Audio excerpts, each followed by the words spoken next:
Hola a todos. Hoy vamos a dar una sesión sobre la comunicación de grandes eventos internacionales. Mi nombre es Rafael Rubio y soy profesor en la Universidad Complutense de Madrid y he trabajado como consultor de comunicación en grandes eventos como la Jornada Mundial de la Juventud de Madrid, donde fui primero el director de redes y después el director de comunicación.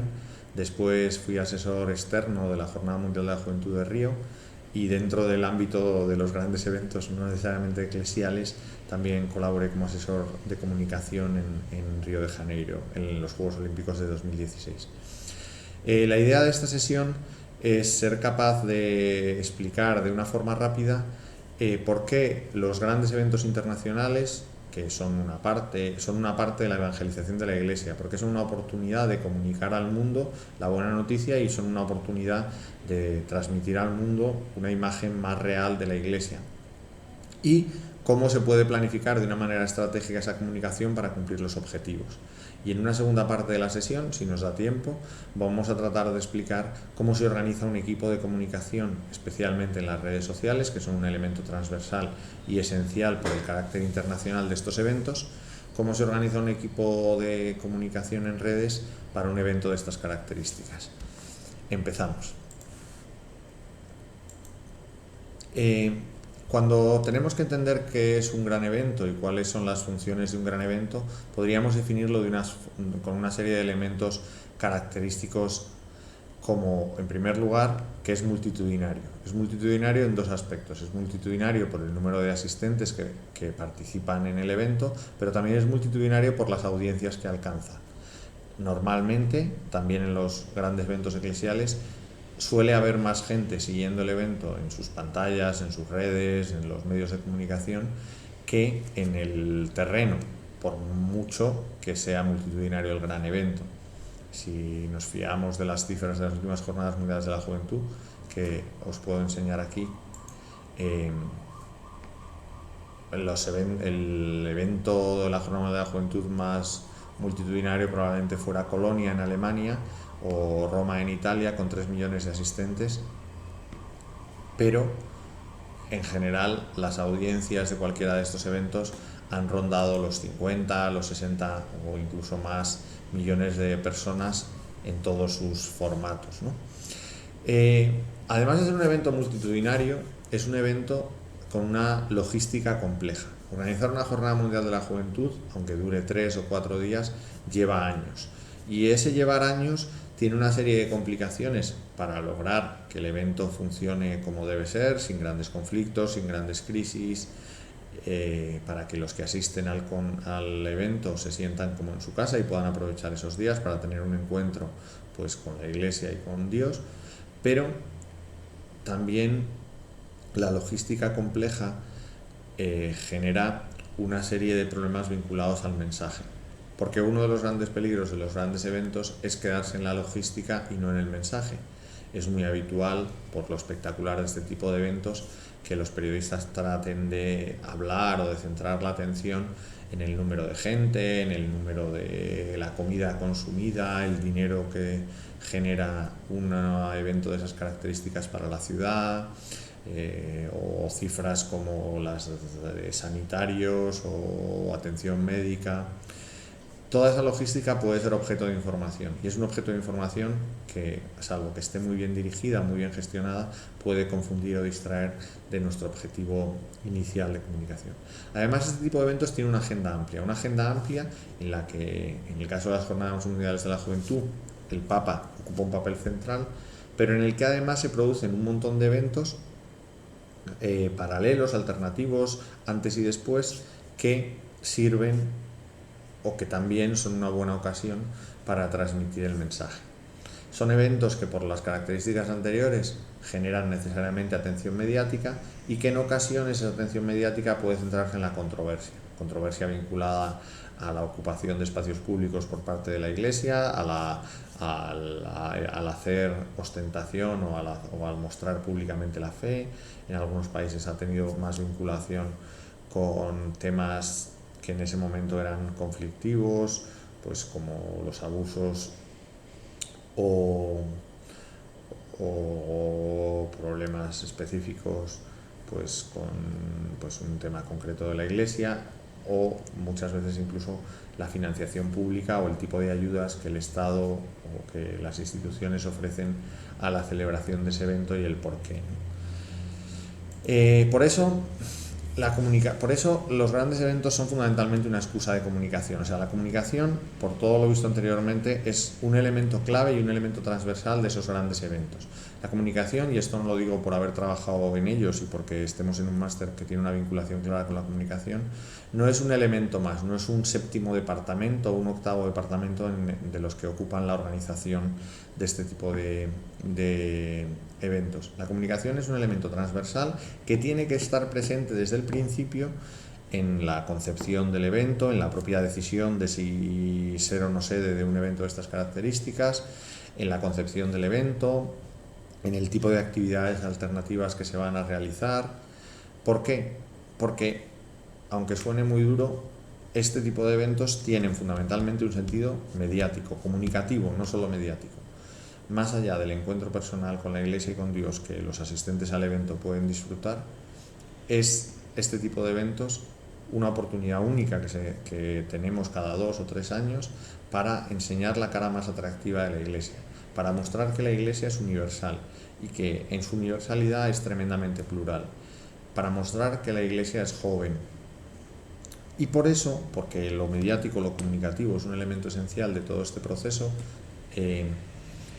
uno de los grandes objetivos de la estrategia de una Jornada Mundial de la Juventud es lograr estirar el evento, es lograr que la atención mediática sobre el evento no cubra solo los eventos del Papa o no cubra solo los días en los que el Papa está sobre el terreno, sino que pueda prolongarse en el antes y en el después lo máximo posible. Y eso, en gran medida, va a tener que ver con la planificación. En todo esto, por el aspecto, por el carácter duradero, por el carácter internacional, las redes se convierten en una aliada, o pueden ser, cuando se utilizan con sentido, cuando se utilizan con estrategia, pueden ser una aliada fundamental de la comunicación de estos eventos. ¿Por qué? Porque las redes no son solo una herramienta de difusión masiva de información, no son solo un sustitutivo de los medios de comunicación para llegar a grandes públicos, especialmente a los grandes públicos jóvenes, sino que las redes son un elemento clave para la comunicación moderna que nos permiten, en el caso de un gran evento, la difusión previa de estos eventos, el poder ir preparando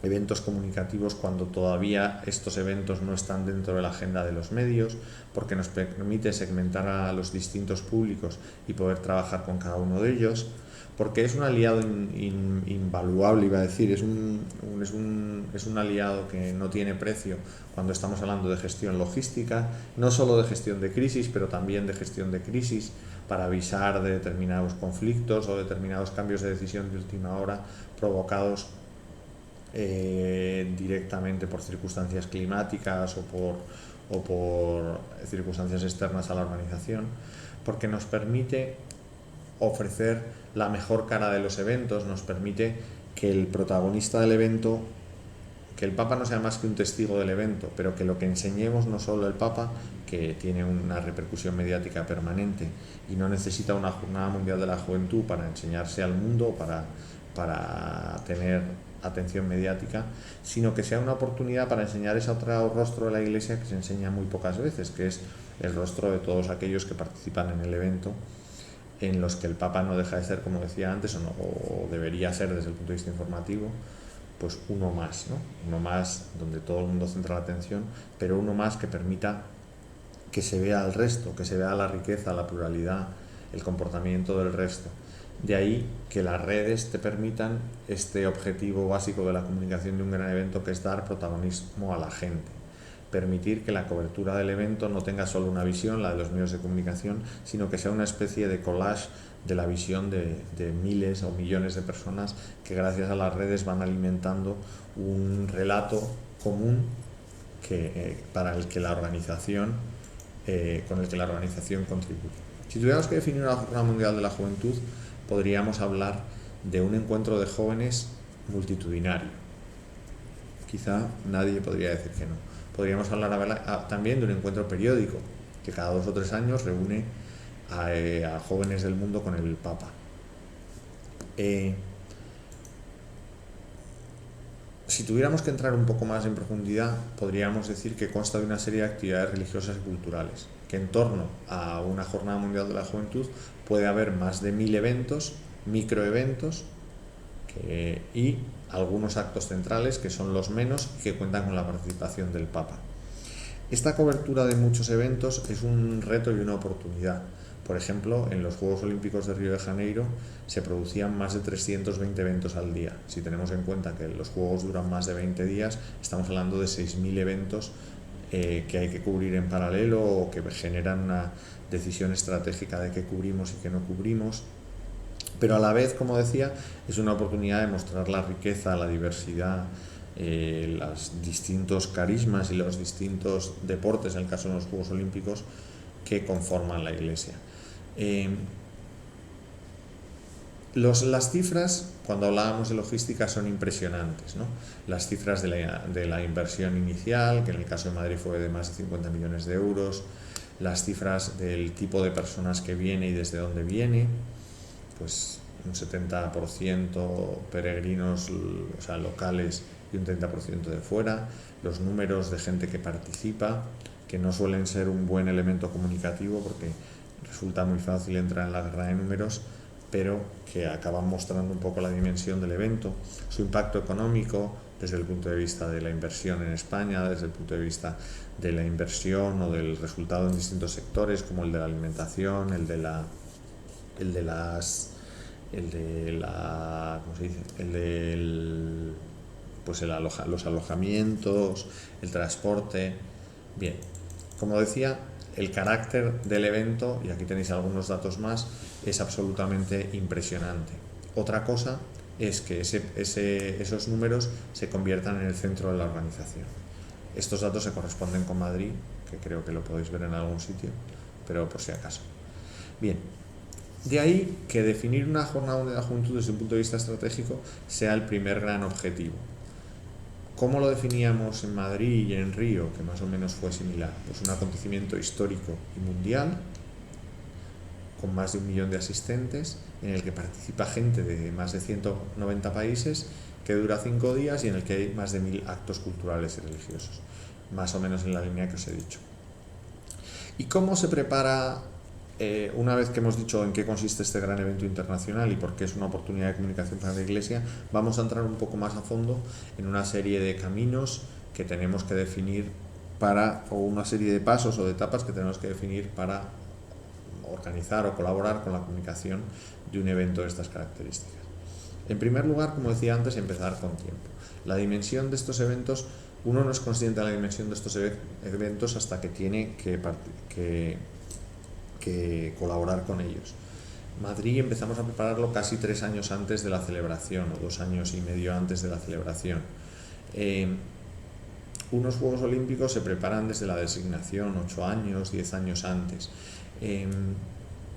De ahí que empezar con tiempo sea una clave. Y empezar con tiempo no es empezar con todo el equipo desde el principio, pero al menos, como os decía antes, que las personas de comunicación, o al menos una persona de comunicación, esté presente en el inicio, desde el inicio del evento. Desde que se decide que el evento se va a celebrar en una ciudad determinada o en una provincia eclesiástica determinada.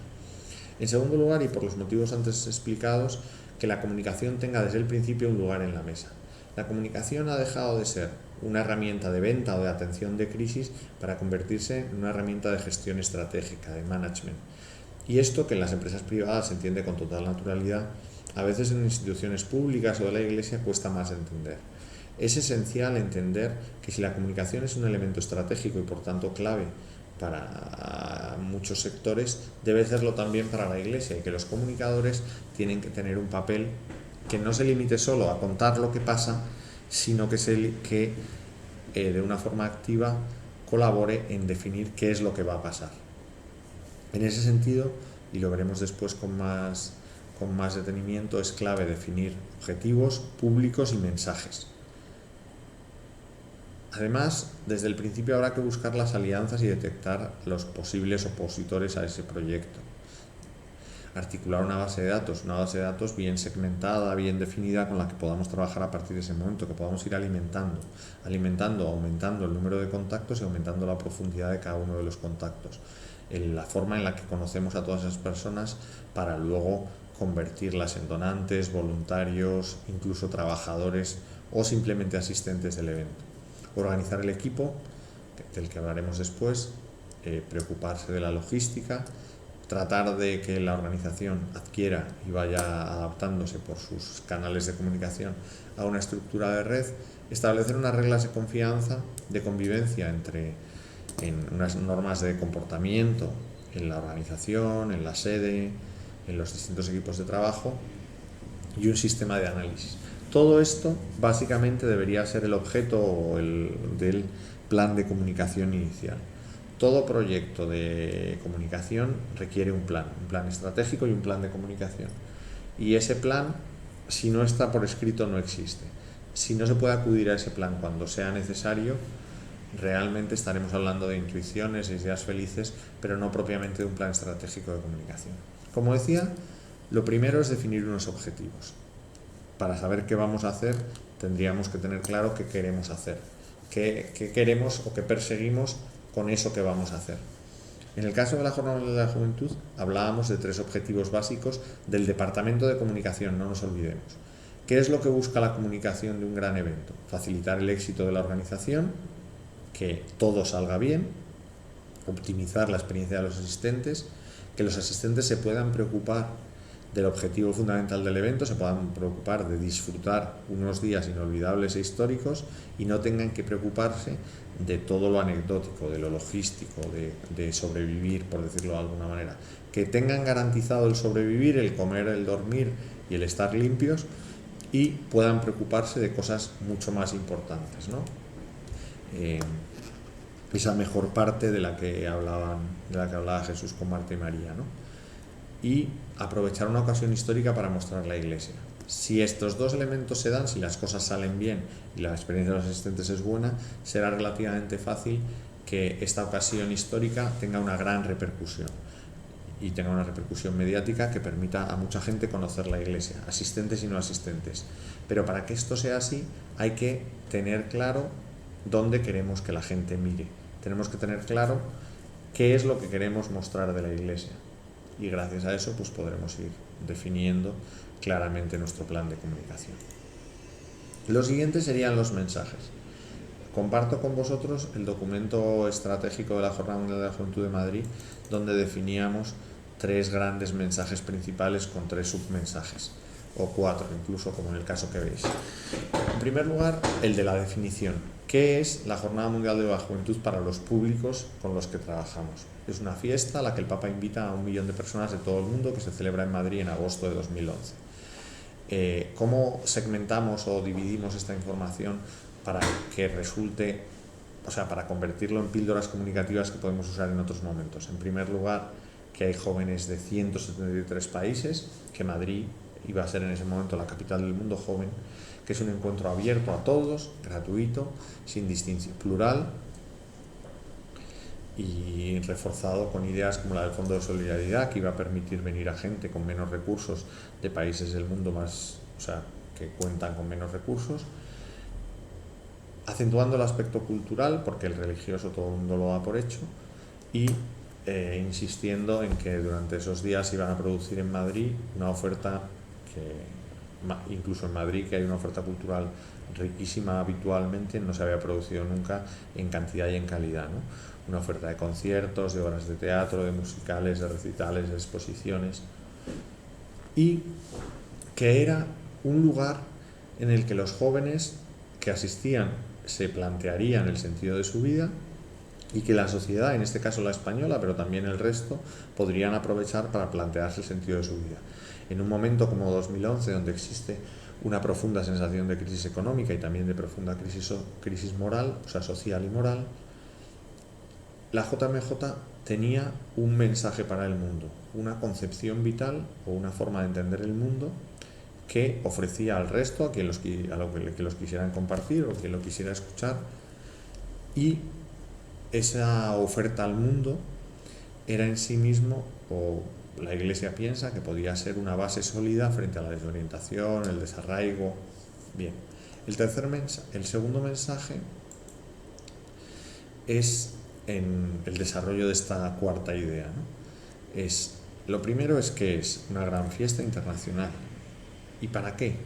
Pues para ofrecer al mundo, los jóvenes, que tienen mucho que decir, quieren ofrecer al mundo una propuesta para construir juntos la sociedad del futuro, convencidos de que un mundo mejor es posible,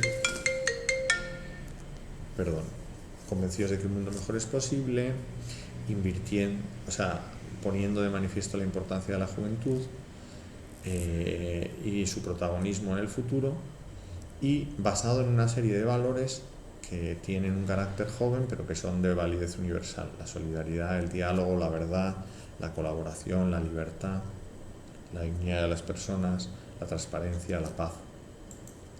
El tercer mensaje insistiría, o tenía como objetivo insistir, en que en que el encuentro de fe contaba con el respaldo de la sociedad española, insistiendo en los aspectos que podrían ser más polémicos, como la financiación, la participación voluntaria de una gran parte de la sociedad, la aceptación mayoritaria y general, el papel de las administraciones públicas y el retorno que toda esa apuesta por la JMJ podría tener en los propios ciudadanos, ya fuera en aquellos que tenían bares o hoteles, ya fuera en el resto de la población. Lo que hacía que todo esto fuera una oportunidad histórica para España, que se podía contar con un escaparate al mundo en un momento en el que tenía especial necesidad, porque la crisis económica era muy profunda. Los mensajes siempre podemos testarlos en torno a una nube de palabras, ¿no? Si queremos hablar de cuál era la nube de palabras más utilizadas en torno a la Jornada Mundial de la Juventud de Madrid, hablaríamos de que era mundial, de que era la juventud, Cristo, alegría, experiencias, compartir, historia, solidaridad, respuestas, comunicar. En principio podemos decir que no íbamos mal encaminados si esto eran las palabras que más he mencionado cuando se hablaba de la jornada en Madrid.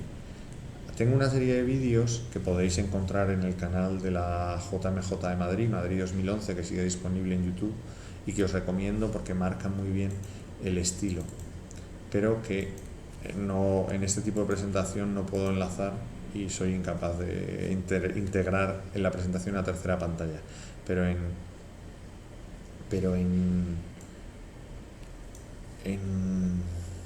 YouTube voy a intentar deciros el nombre del canal para no fallaros y como la pantalla no está compartida, creo,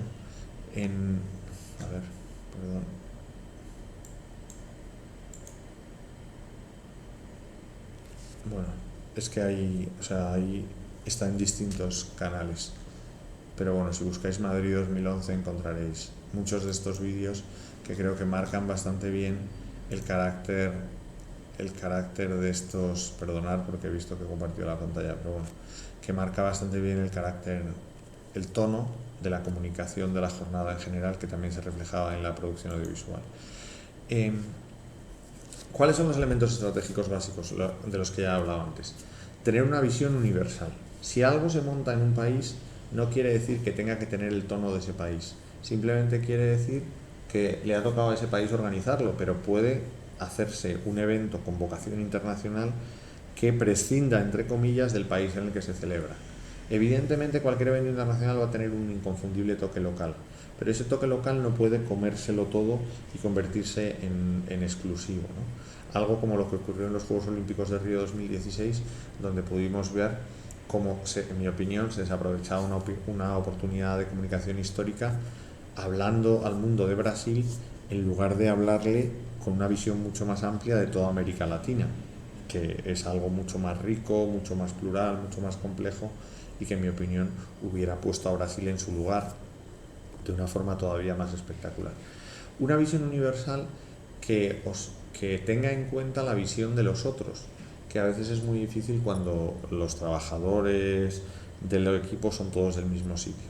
En Madrid 2011 recibimos preguntas que para cualquier madrileño serían prácticamente una tomadura de pelo, como si en Madrid en agosto hacía calor. Cuando cualquiera de ustedes que haya pasado en agosto por Madrid sabrá que el termómetro, cuando es más generoso, sobrepasa los 45 grados o los 40 grados, y que Madrid, si se caracteriza por algo en agosto, es porque está vacía y porque hace calor. Por tanto, pero sin embargo, nunca habíamos pensado que habría mucha gente en todo el mundo que nunca había estado en Madrid, que no tenía por qué conocer Madrid ni conocer a nadie en Madrid, y que tenía dudas legítimas, pues por ejemplo los argentinos, de si en Madrid en agosto era verano o invierno, ¿no? En segundo lugar, una cobertura descentralizada. También hemos dicho antes algo de esto, ¿no? O sea, el evento o la ventaja de las redes para cubrir un evento de estas características es complementar a los medios. Es ofrecer visiones muy diversas de mucha gente, de voluntarios, de trabajadores, de asistentes.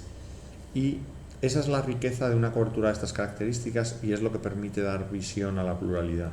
Solo cuando nos centramos en esa visión, que no es más que la suma de infinidad de visiones, lo que el resultado final acaba resultando enriquecedor y distinto de lo que te podría ofrecer un medio de comunicación tradicional como un periódico o una televisión.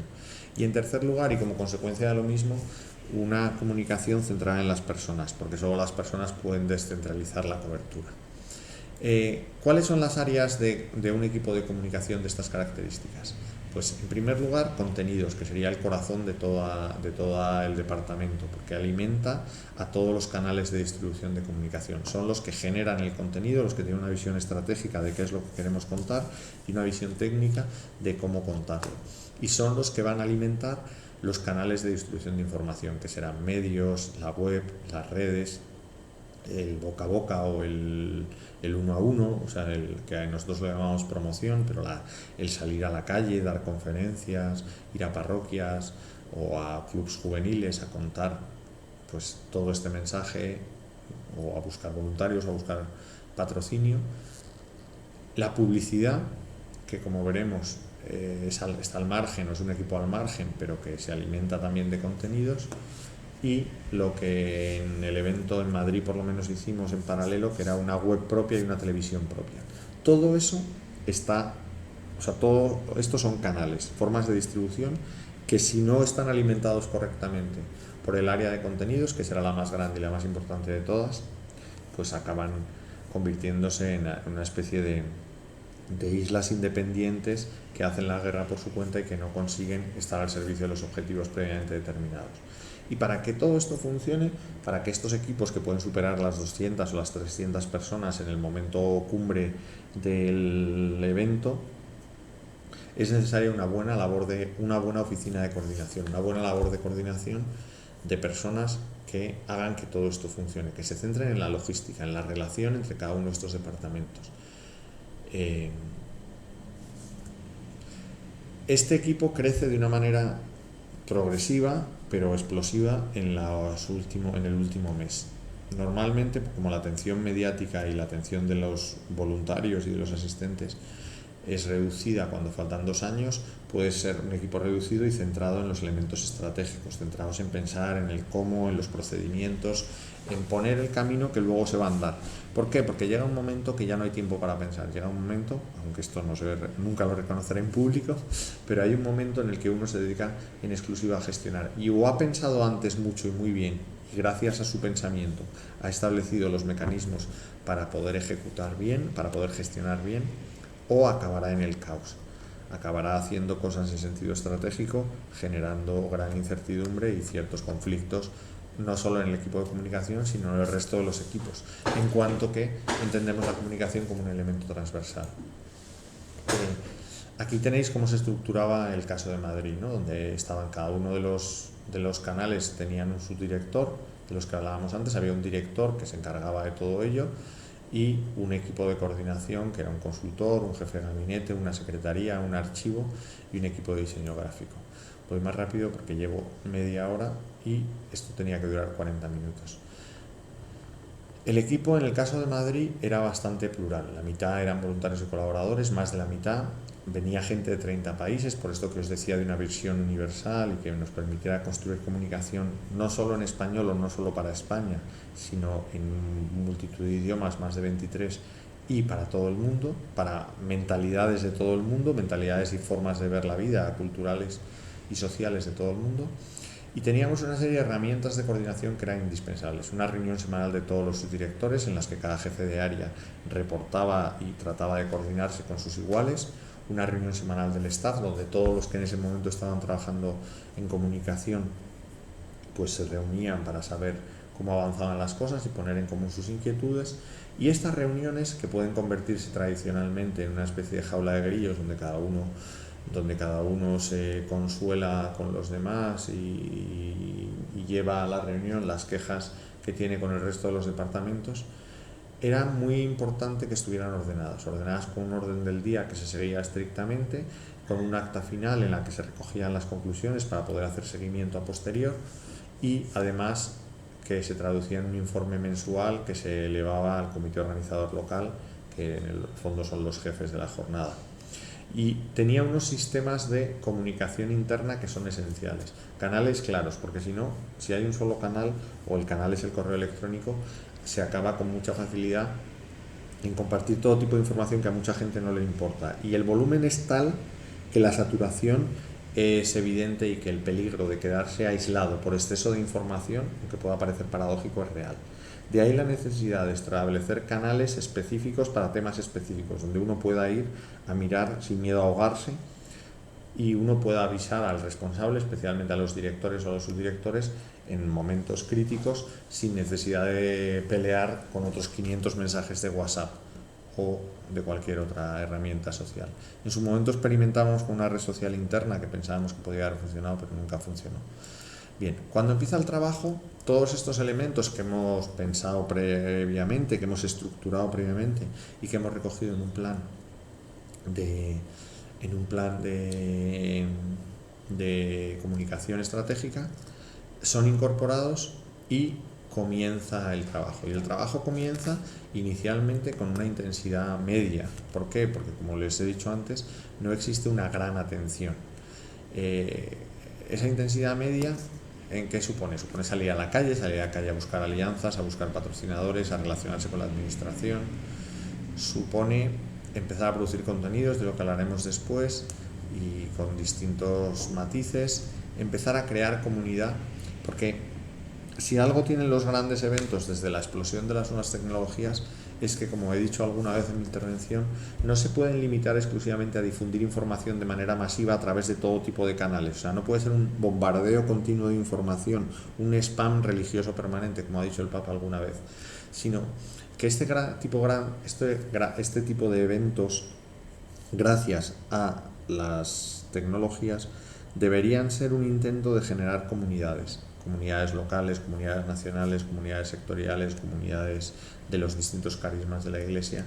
Pero el objetivo fundamental de la comunicación de un evento de estas características es crear, fomentar, alimentar y hacer crecer o fortalecer comunidades de creyentes. Comunidades de creyentes con un enfoque internacional, con un enfoque joven, con un enfoque plural, pero comunidades en último término. No concebir la información. Y eso será una potente palanca de comunicación en el plano internacional. Por tanto, no concebir la comunicación como la difusión masiva de información, sino como la creación de relaciones por las que fluye la comunicación.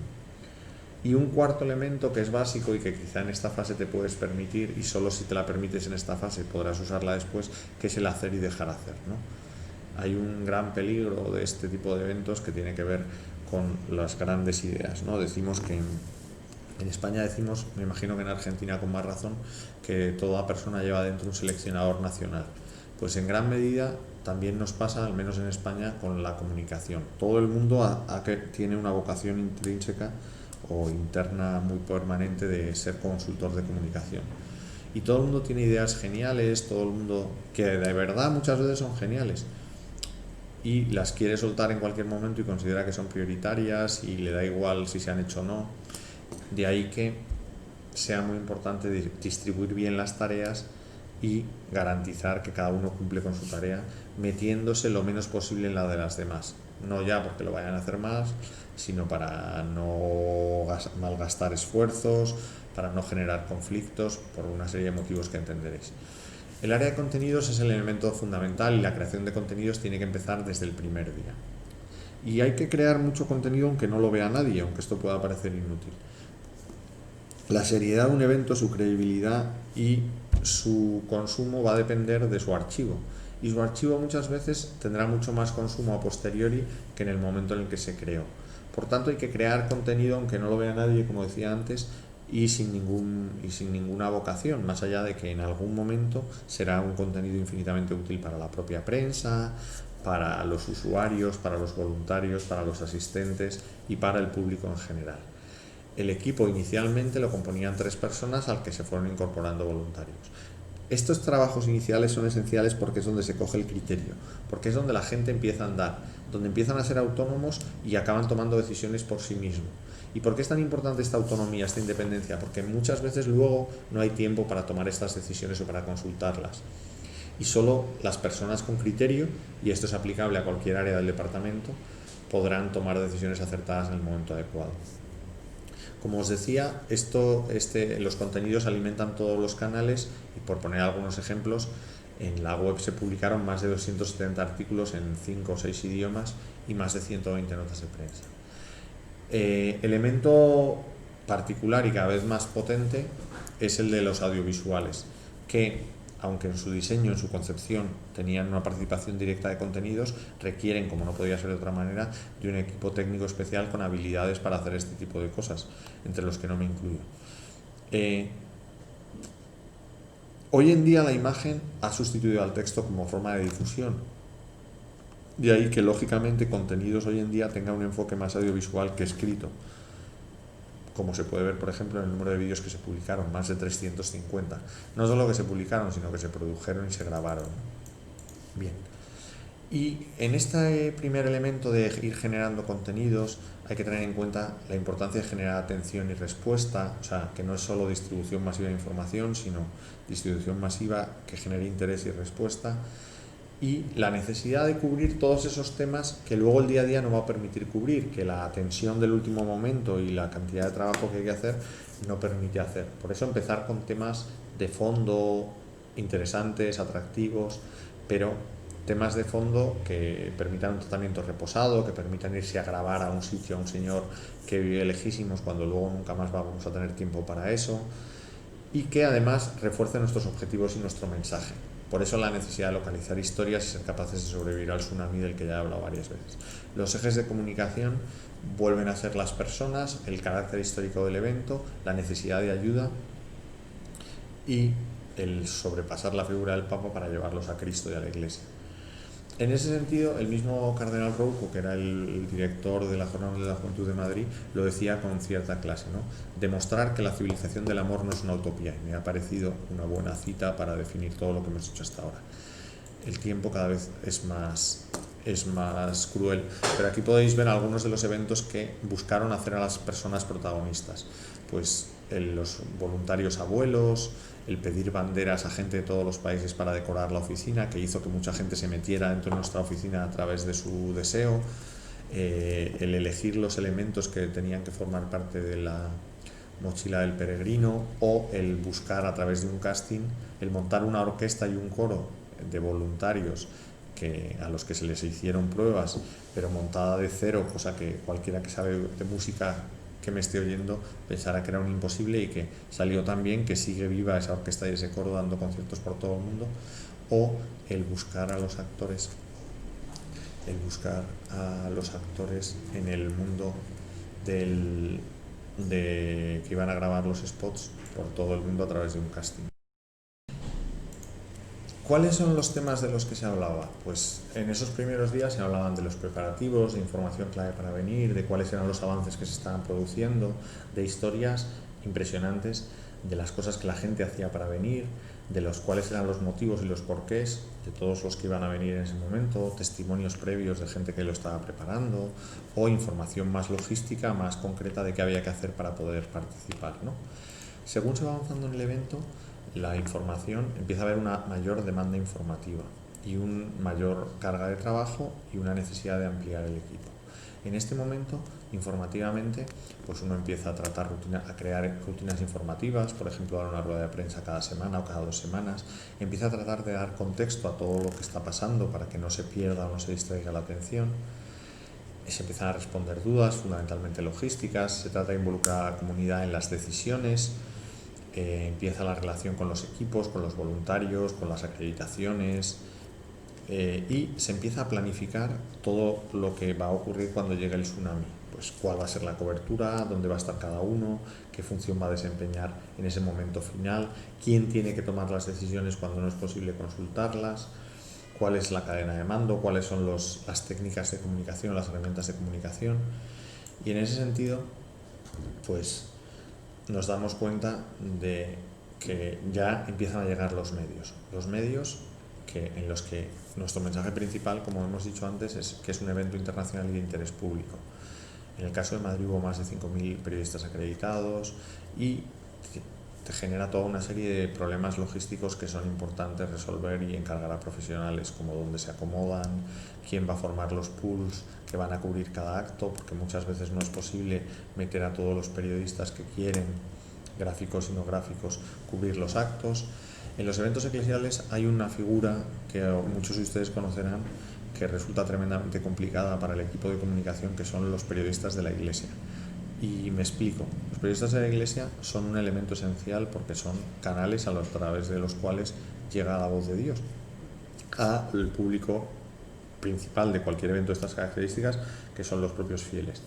Pero en ocasiones no se dan cuenta de que no dejan de ser una parte reducida o de una audiencia reducida, que tienen que dejar espacio a los demás, a los que no son católicos, o sea, que además de cubrir, y todos tienen derecho a cubrirlo, pero muchas veces no se dan cuenta de que pueden estar privando a millones de personas de recibir ese mismo mensaje a través de otros periodistas, pues que tienen una mayor audiencia, ¿no? Y hay veces donde vemos no sé, no quiero poner ningún ejemplo para que nadie se ofenda, pero al responsable de la web de la parroquia de Alcorcón pegándose con el corresponsal del New York Times, ¿no? Y diciendo que él también tiene derecho. Pues claro que tiene derecho, pero la audiencia de uno y de otro, la influencia de uno y de otro, tiene que ser un criterio estratégico que debe depender, o en el que hay que confiar en la oficina de comunicación.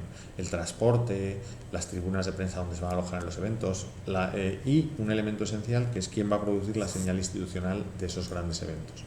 El equipo eran 7 personas, buscaban que la cobertura de los medios no salir de la sección de religión, o sea, que los medios generalistas empezaran a hablar del evento en esa línea de histórico, juvenil, con aportaciones a la sociedad, no solo para católicos y de católicos. Trabajarlo con tiempo, generar atención, ir preparando una red favorable que aproveche. Muchas veces este tipo de eventos es una oportunidad para que la Iglesia contacte con periodistas que hasta ahora eran muy hostiles y que en el día a día de la comunicación de la Iglesia pues no estaban presentes. Sin embargo, como es un evento nuevo, a veces es un equipo nuevo, pueden aprovechar para empezar de cero, y muchas veces los resultados han sido espectaculares. Involucrar desde el principio a los corresponsales internacionales, que muchas veces no se les da cobertura en estos primeros meses porque se piensa que solo interesa el evento a los nacionales, que es donde se está produciendo. Pero cuando uno trata a los corresponsales internacionales, trata de ofrecerles información incluso sobre el país del que vienen, diciéndole, mira, pues sabes que vienen 5.000 mexicanos, sabes que esos 5.000 mexicanos se están preparando todos los meses, empiezan a generar atención, aunque inicialmente no la cubran, y a estar muy preparados y para poder cubrir mejor el evento con esa mentalidad del país del que vienen, que es esencial, ¿no? Y para eso aprovechar eventos variados, ¿no? En Madrid fuimos al Open de tenis, a las fiestas de San Isidro, a conciertos musicales, a partidos de fútbol, cualquier ocasión que comparte cosas con la JMJ, en cuanto que son jóvenes, internacionales o con grandes audiencias, eran una buena excusa para contar que pronto vendría la JMJ. Bien, en la web pasa lo mismo, una plataforma fue cambiando su diseño, y aunque a veces sufrimos ataques, pues intentamos que fuera lo más internacional posible, en concreto 11 idiomas con equipos de traductores. Fue cambiando su diseño, aquí veis sobre las mismas tripas, sobre la misma base, hasta la decisión final. Bien, como les decía, hubo también unos equipos de voluntarios que llevaban el mensaje a escuelas, a colegios, a universidades y a otros jóvenes, saliendo a la calle y contando el evento y tratando de buscar pues realizando, por ejemplo, una campaña que se llama Uno por Uno, que era una campaña de solidaridad, y había un equipo de marketing que buscó, y campañas que buscó involucrar a distintas productoras y a distintas agencias de medios en la producción y en la compra de esta publicidad, con una eficacia infinita. Los resultados fueron pues de más de casi 2 millones de euros que se ahorraron tanto en producción como en distribución. Vamos muy mal, pero entender además que dentro de esto, dentro de las campañas, pero en general de la comunicación del evento, el humor sigue siendo el rey, ¿no? Ese humor que muchas veces, especialmente cuando los públicos no son familiares, son la mejor forma de hacer pensar que la gente piense sin darse cuenta de que está pensando, ¿no? Aquí tenéis vídeos y piezas que se hicieron que marcan bastante bien el estilo y los tipos de campañas que se hicieron y que os pueden dar bastantes pistas, ¿no? Gracias a las cesiones de espacios y a la colaboración de agencias en la producción, como les digo, pudimos ahorrar casi 3 millones de euros. Llega el momento final, y yo ya me he quedado fuera de tiempo, pero creo que voy a estirar 3 minutos más para acabar de contar qué se hace durante el evento. El evento es el momento del crecimiento exponencial. Las cosas explotan y una vez que explotan, pues a veces no hay capacidad ni siquiera para devolverlas a su cauce.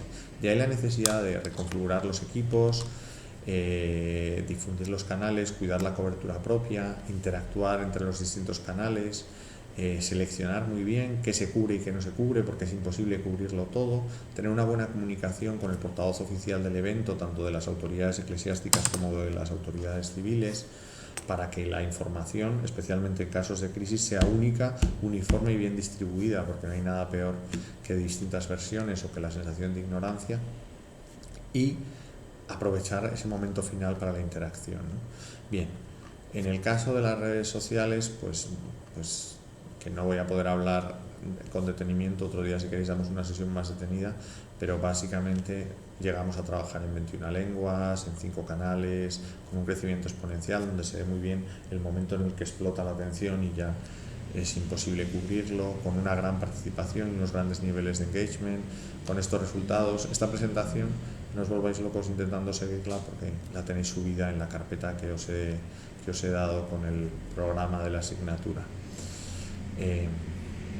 Bien, creo que las redes darían o dan para otra sesión exclusiva de 40 minutos, pero básicamente, como les decía al principio, son una gran herramienta de descentralización que permiten dar el protagonismo que buscamos a las personas en la comunicación del evento, y que para hacerlo hacen falta que esas comunidades sean reales y que existan canales específicos de comunicación interna. Lo dejamos aquí con los resultados finales de este caso Madrid, la JMJ, que luego heredó Río y que ha seguido evolucionando para Polonia y para Panamá. Muchísimas gracias por su atención. Estoy disponible para todos ustedes en Twitter, @RafaRubio, y a través del canal del máster. Un saludo y muchas gracias.